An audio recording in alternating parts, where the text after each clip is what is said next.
पाकिस्तान में घुसकर ईरान ने एक बार फिर स्ट्राइक की है। ईरान की सेना ने जैश अल अदल के ठिकानों पर हमला किया और साथ ही आतंकी संगठन के कमांडर इस्माइल और उसके कुछ साथियों को मार गिराया है।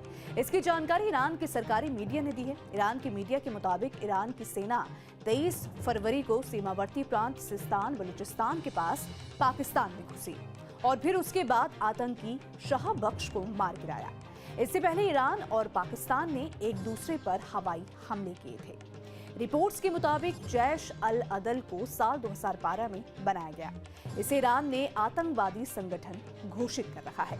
ये एक सुन्नी आतंकवादी ग्रुप है और इस संगठन को ईरान के दक्षिण पूर्वी प्रांत सिस्तान बलूचिस्तान से ऑपरेट किया जाता है। पिछले कुछ सालों की बात करें तो जैश अल अदल ने ईरान की सेना के जवानों को टारगेट किया है और उन पर हमले किए हैं।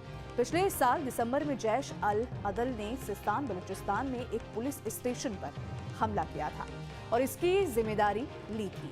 इस हमले में कम से कम 11 पुलिसकर्मियों की मौत हो गई थी। इससे पिछले साल की बात करें, इससे पहले पिछले महीने एक दूसरे के क्षेत्रों में आतंकवादी ठिकानों पर भी एयर स्ट्राइक के बाद पाकिस्तान और ईरान सुरक्षा सहयोग करने को लेकर सहमत हो गए थे। एक प्रेस कॉन्फ्रेंस के दौरान इस समझौते की घोषणा पाकिस्तान के विदेश मंत्री जलील अब्बास जिलानी और उनके ईरानी समकक्ष हुसैन अमीर अब्दुल्लाहियन ने की थी।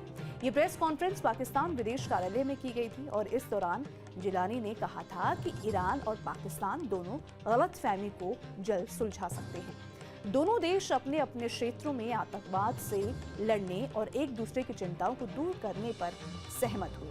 हालांकि एक बार फिर से ईरान की ओर से किए गए हमले के बाद दोनों देशों के बीच टेंशन बढ़ने के पूरे आसार हैं।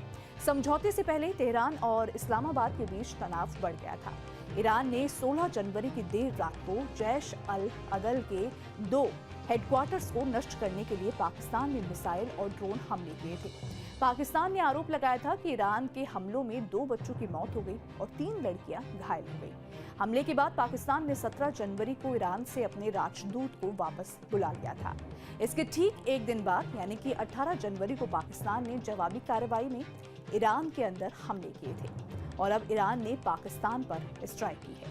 खैर, इसको लेकर आपकी क्या राय है कमेंट सेक्शन में जरूर बताइएगा। चलते चलते एक जरूरी जानकारी, आपको न्यूज नेशन के यूट्यूब चैनल पर एक ज्वाइन बटन दिख रहा होगा।